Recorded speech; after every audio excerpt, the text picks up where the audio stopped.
How to add chapters to a YouTube video. There are two ways to do it, automatically or manually.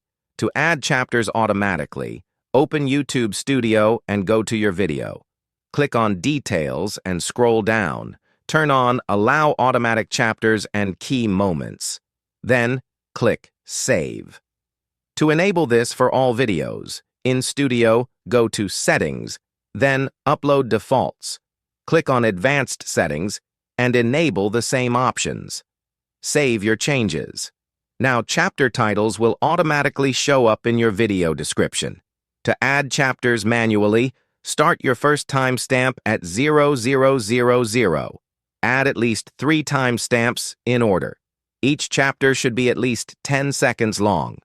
Once you've added the timestamps to the video description, click Save.